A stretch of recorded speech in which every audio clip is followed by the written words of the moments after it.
Good evening, everyone. My name is Noman Ijaz, and today we are here to discuss an important topic that has been debatable for many years. That whether we should go for in-house warehousing or whether we should go for 3PL warehousing. Today, I am here with some of the most industry experts that have experience of many years in warehousing. First, I have with us in panel Saab that belong to energy sector and had experience of 5 years in operating warehouses. Then we have Hussein with us that has experience of 5 years to 6 years in FMCG sector. Then Hassan Maqsood that have experience of international warehousing for like 7 years. Then we have Anas with us that have experience of 3 to 4 years in warehousing in textile sector. So before moving on to the panels, I have give you some brief introduction or some background of what our discussion is.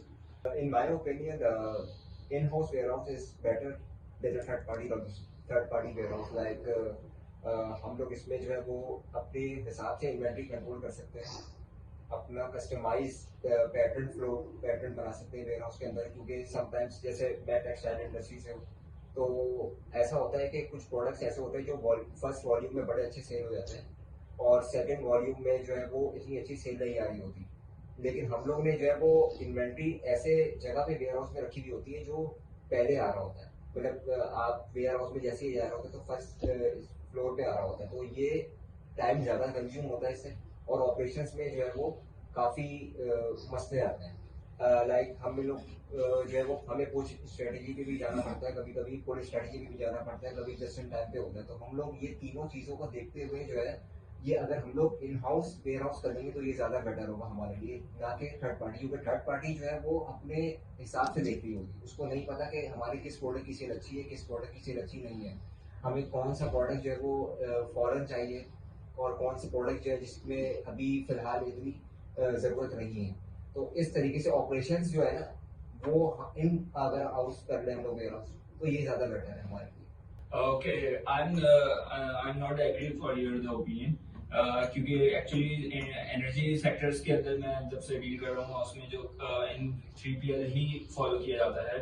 Actually इसकी issues ये होते हैं कि हमें custom clearance और हमें 3PL logistic में मैं वेयर हाउसिंग वगैरह के ऊपर इतनी कॉस्ट पे नहीं करता, तो वो 3PL ही होते हैं क्योंकि हमें वेयर हाउसिंग में मटेरियल बहुत इमीडिएटली चाहिए होता है, तो हम उसमें वेयर हाउसिंग उसका मैनेज नहीं करते और क्योंकि हमारे पास मटेरियल की इतनी बड़ी कॉस्ट भी नहीं होती। ओके, बट जब हम टेक्सटाइल सेक्टर की बात करते हैं, जैसे अब मेरे जो मैं ग्लोबल प्रोक्योरमेंट में होता हूँ यूटोपिया में, तो बेसिकली मेरे माइक्रो फाइबर के कंटेनर्स आते हैं। अब मैं ये मेरे मंथली कोई 600-700 कंटेनर्स आते होंगे। अब इस micro fibre is a fabric जिसको आपको बहुत ही कोई एक्सट्रीम केयर से रखना पड़ता है, उस पर निशान पड़ सकते हैं, उस पर बहुत सारी चीज़ें हो सकती है। एंड आई थिंक कि वो 3PL वाले जो बंदा अपने प्रोडक्ट को इतना अच्छा नहीं समझेगा जितना यूटोपिया इंडस्ट्रीज वाला अपने प्रोडक्ट को समझेगा, क्योंकि इसमें एक्सट्रीम केयर चाहिए होती है। आपको टेक्सटाइल का कोई भी धागा इस्तेमाल करना है, कोई भी चीज़ करनी है, उसमें बहुत एक्सट्रीम केयर चाहिए होती है। फिर सेकेंडली आपका जब अपना वेयर हाउस होता है तो लॉन्ग टर्म में आपके लिए बहुत आसानी हो जाती है। आप बहुत सारी चीज़ें जो होती हैं, आपका प्रोडक्ट लाइन एक्सटेंशन होता है, तो 3PL में जब आप एक्सटेंशन करते रहते हो तो एक वक्त आता है कि वो वेयर हाउस भी बोलता है कि बस अब इससे ज़्यादा नहीं हो सकता। लेकिन जब आपका अपना वेयर हाउस होता है तो आप उसको अपने एक्सटेंशंस वगैरह में भी यूज़ कर सकते हो। मतलब आपने एक्सटेंड कर दिया, आपने 500 यार्ड्स की और जगह ले ली आपने उसके लिए। बाकी ये मेरी साइड से है। अच्छा, मेरा इसमें एक सेकंड मैं अपना पॉइंट ऐड करना चाहूँगा कि आपने जैसे मेंशन किया कि 3PL के जो स्टाफ होता है जो भी है, बेसिकली वो बाय प्रोफेशन उनका काम ही यही है, वो इसी चीज़ के लिए उनकी ये जॉब है, उनका ये एक प्रोफेशन है, तो वो अच्छे तरीके से इसको कैरी कर लेते हैं रादर देन कि अगर आप कोई अपने जो है एम्प्लॉयज़ को हायर करते हैं। तो आई थिंक वो प्रोफेशनल ही हैं और इसी चीज़ के लिए, इसी काम के लिए, और सबसे बड़ी बात है कि हमें अपने रिस्क को मिटिगेट करना है, ठीक है। तो वो जब प्रोफेशनल्स हैं और इस चीज़ को काफ़ी अरसे से करते हुए आ रहे हैं, तो आई थिंक हमें 3PL पे मूव कर जाना चाहिए इन दिस केस। अच्छा, इसमें मैं अपना एक पॉइंट ऐड कर चलूँ। अच्छा, मैं इसमें एक अपना पॉइंट ऐड करना चाहूँगा। 3PL के अंदर हमें जो बेनिफिट्स होता है, जिस तरह आपने बताया कि इसमें आउट ऑफ द सीजन्स के ऊपर हमारी सेल्स नहीं हो रही थी, तो फिर मैं why should we bear the these cost of the infrastructure cost, operational cost, why should we bear? तो वेयर हाउसिंग 3PL में ही ये एक बेनिफिट होता है कि मैं जितनी वेयर हाउसिंग में चीज़ होगी, मेरे मटेरियल, उतनी मैं कॉस्ट बेयर करूँगा। अगर मेरे पास अगर वेयर हाउस है और आउट ऑफ द सीजन्स मेरा स्टॉक्स है, तो मैं उसकी भी कॉस्ट बेयर कर रहा हूँ। तो मेरे ख्याल से 3PL लॉजिस्टिक पे ही जाना चाहिए। नहीं, लेकिन अगर हम industries के लोग इस ऊपर। तरह देखेंगे तो हम लोग को पता होगा ना कि हमारा कौन सा प्रोडक्ट अब आगे फ्यूचर फोरकास्टिंग जो हम लोग कर रहे होते हैं, तो हमें पता होता है कि एट दी एंड हमें कितनी चीज़ें रिक्वायर्ड है, तो उस हिसाब से हम आपको नहीं बता सकते थर्ड पार्टी को, लेकिन हम लोग मैनेज कर सकते हैं कि हम लोग को अगर जैसे जनवरी 2024 में पता चल जाएगा कि at the end of year इतनी रिक्वायरमेंट है इस प्रोडक्ट की, तो हम लोग उस हिसाब से मैनेज कर सकते हैं ईजिली। अब वो हमारे हाथ में है कि हम लोग किस तरीके से मैनेज करते हैं। अब थर्ड पार्टी को जब हम लोग बताएंगे तो वो ये भी कह सकते हैं कि जी ये वाला फ्लोर जो है वो हमने इस प्रोडक्ट के लिए पहले से रखा हुआ है, फोरकास्ट। तो ये जो है इसमें क्लॉज आ सकते हैं। अच्छा, एक और चीज़ ये मैं आप लोगों को बताता हूँ कि जब आप 3PL को अपना कोई भी स्टॉक देते हैं या फिर उनको बोलते हैं कि आप अपनी हमारी इन्वेंट्री होल्ड कर लें और आप इधर से ही डिस्ट्रीब्यूट करें, तो उनके अंडर पैकेजिंग भी आ जाता है। ऐसे ही अब पैकेजिंग में बारकोडिंग होती है और बहुत सारी चीज़ें होती हैं, और ये चीज़ें कुछ ऐसी होती हैं कि हम डिस्क्लोज भी नहीं कर सकते। जैसे बारकोड जो होते हैं वो हर कोई कंपनी आपको डिस्क्लोज कभी भी नहीं देती। प्लस हमारे जो ब्रांड इमेज होती है, हमारे जो सामान होता है वो जाता है अमेजोन पे। अमेजोन के जो बारकोड्स होते हैं वो हाईली कॉन्फिडेंशियल होते हैं फॉर अ कंपनी। तो हम किस तरह से आपके ऊपर भरोसा रखते हैं और हम आपको किस तरह से अपने बारकोड का डेटा आपको दें कि आप उस पर स्कैन करें, आप पहले मुझे बताएं, मतलब किस तरह से आपके ऊपर ट्रस्ट किया जाए इसमें। देखें, ओके, सो आपने डिस्कस किया कि पैकेजिंग जो है कॉन्फिडेंशियल होनी चाहिए, वो तो basically packaging is the part of manufacturing. Okay, so जब पैकेजिंग की बात आ रही है तो मैंने कट कर। ओके, सो आपने भी मेंशन किया कि पैकेजिंग वगैरह जो है बहुत ज़्यादा कॉन्फिडेंशियल होती है, तो आपकी बात बिल्कुल ठीक है, बट द थिंग इज़ कि जो पैकेजिंग है वो हमारी मैन्युफैक्चरिंग साइड से होती हुई आ रही होती है। और 3PL जब हम 3PL ऑप्शन पे हम जब जाते हैं तो रिस्क हमारा वैसे ही कम हो चुका होता है, क्योंकि ऑलरेडी हमारी एक फिनिश गुड जो है वो हमारे पास आ रहा होता है। उसके बाद फिर वो अपनी पैकेजिंग करते हैं, उसकी कोडिंग करते हैं और उसको एक टैग लाइन दे के उसको प्रॉपर्ली उसको वेयर हाउस में सेव करते रहते हैं। उसके अलावा ये है कि आपको जो है वो टेक्नोलॉजी जैसे डिफरेंट सॉफ्टवेयर वगैरह होते हैं, उसकी जो है वो मेंटेनेंस वगैरह नहीं करनी पड़ती अगर हम 3PL के ऊपर जाते हैं।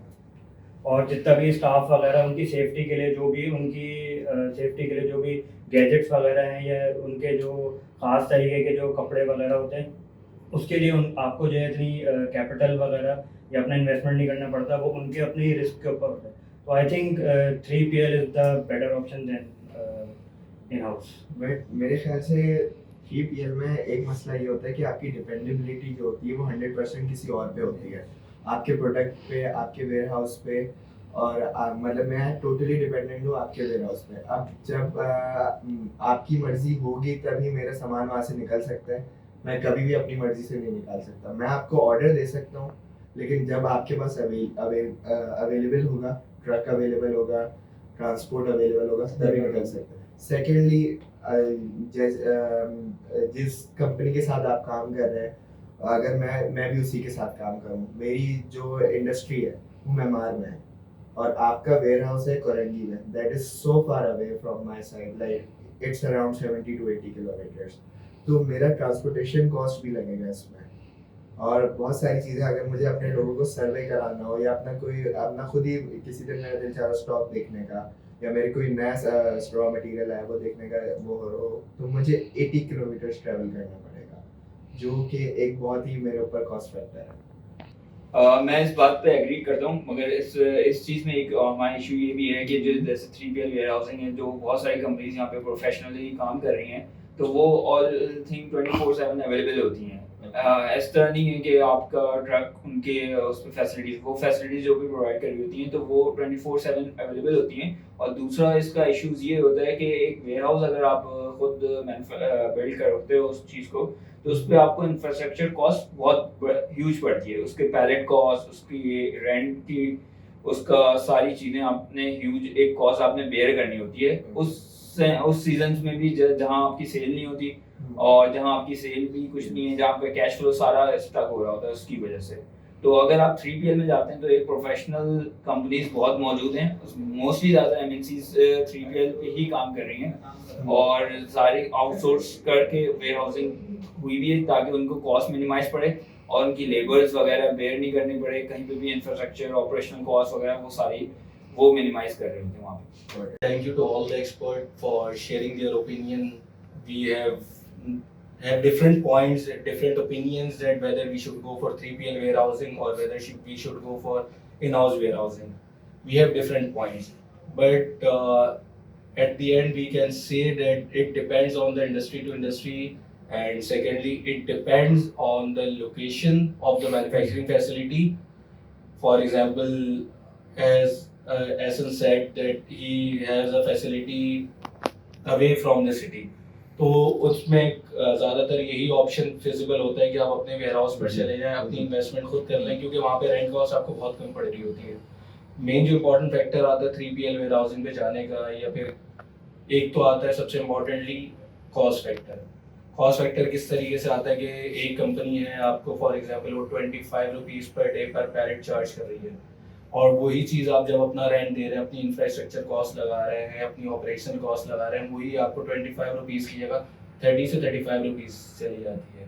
और कोई भी वेयर हाउस है तो कम से कम 1000 पैलेट के ऊपर वर्किंग कर रहा होता है, तो ये हमें बाय नंबर तो बहुत 5 रुपये का डिफरेंस नज़र आ रहा होता है। जब हम वॉल्यूम पर जाते हैं तो ये बहुत बड़ा नंबर होता है।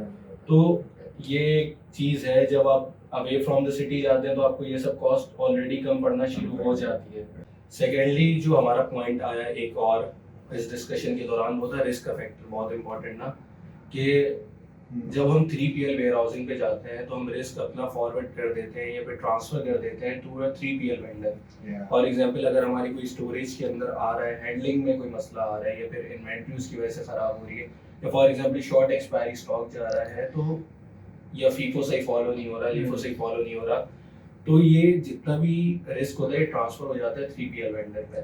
तो ये एक इम्पॉर्टेंट फैक्टर होता है रिस्क का भी। तो we can say that it depends on industry to industry, and it depends on cost as well, a risk factor as well. So we end up a discussion here, and it was a very fruitful discussion, and hope to see you guys again in another topic, in another discussion, in another debate. Thank you all for hearing to our discussion. Thank you.